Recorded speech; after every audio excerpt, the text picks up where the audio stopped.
तो कभी नया कंप्यूटर या लैपटॉप खरीदा है? उसकी स्पेसिफिकेशन शीट पर एक नंबर जरूर देखा होगा, 3.5 गीगाहर्ट्ज, 4.2 गीगाहर्ट्ज, कुछ ऐसा ही। सब कहते हैं कि भाई जितना ज्यादा उतना अच्छा। लेकिन इसका असली मतलब क्या है?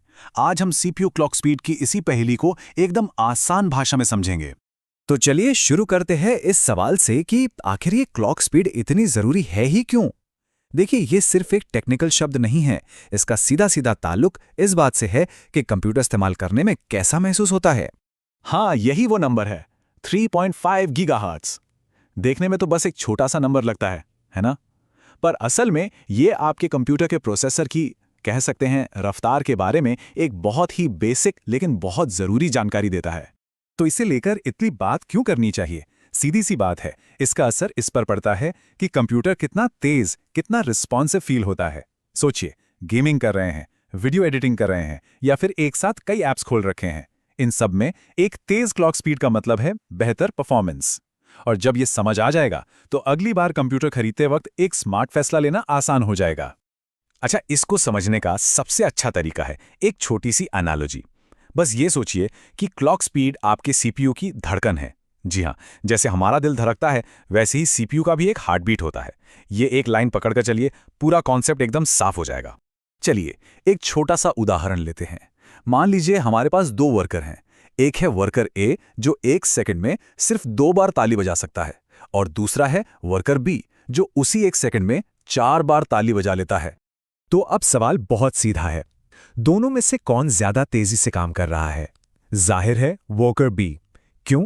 क्योंकि वो उतने ही समय में डबल काम कर रहा है ना? आपका सीपीयू भी ठीक इसी तरह काम करता है। उसके अंदर भी एक छोटी सी अंदरूनी धड़कन या एक रिदम होती है जिसे क्लॉक कहते हैं, और हर एक धड़कन के साथ सीपीयू एक छोटा सा एक्शन, एक छोटा सा काम पूरा करता है।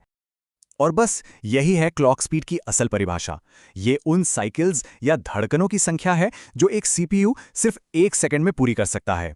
मतलब जितनी तेज धड़कन उतने ही ज्यादा काम हर सेकंड में। सिंपल। चलिए अब इन नंबर्स की दुनिया में थोड़ा और गहरा उतरते हैं। ये जो शब्द हैं नर्ड्स, गीगाहर्ट्ज, सुनने में थोड़े मुश्किल लग सकते हैं, पर यकीन मानिए इनका मतलब बहुत सीधा है। तो ये साइकिल जिसकी हम बात कर रहे हैं, ये आखिर है क्या?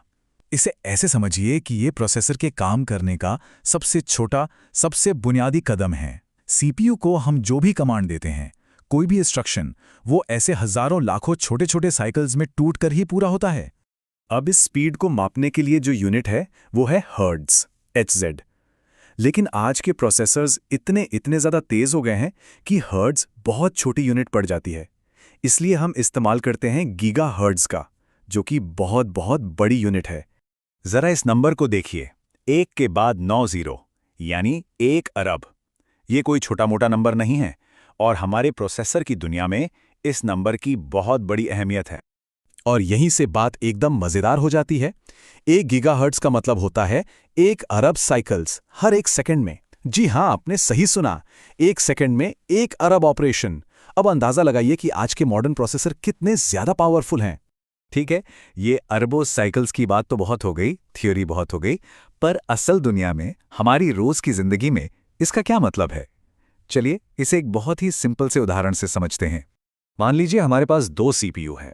एक है सीपीयू ए जो 2.0 गीगाहर्ट्ज पर चलता है, मतलब 2 अरब साइकिल्स हर सेकंड, और दूसरा है सीपीयू बी जो 3.5 गीगाहर्ट्ज पर चलता है।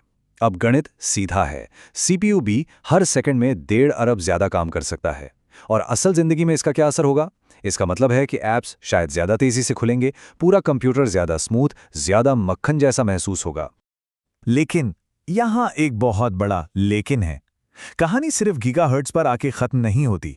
अगर कोई ये सोच रहा है कि बस सबसे ज्यादा गीगाहर्ट्ज वाला सीपीयू खरीद लो और काम हो गया, तो वो एक बहुत बड़ी गलती कर सकता है। परफॉर्मेंस की पूरी तस्वीर को समझने के लिए हमें पहेली के दूसरे टुकड़ों को भी देखना होगा।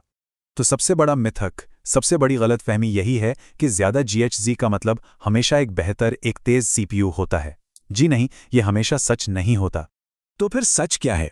सच ये है कि ओवरऑल परफॉर्मेंस कई चीजों पर निर्भर करती है, जैसे कि प्रोसेसर में कोर कितने हैं, यानी वो एक साथ कितने काम संभाल सकता है, उसकी कैश मेमोरी कितनी है, जो उसकी अपनी super fast short term memory होती है।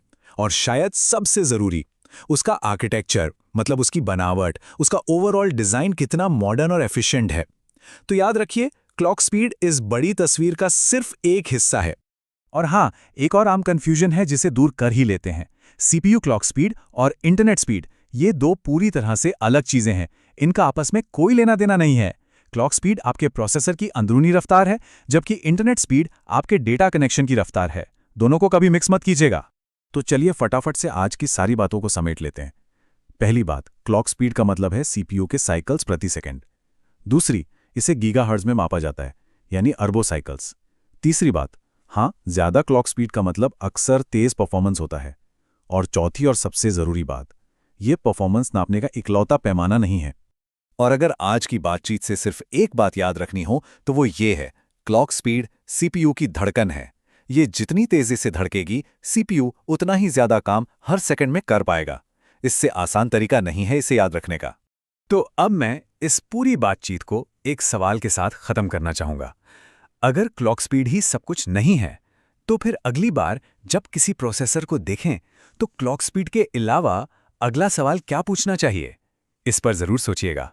अगली बार फिर मिलेंगे।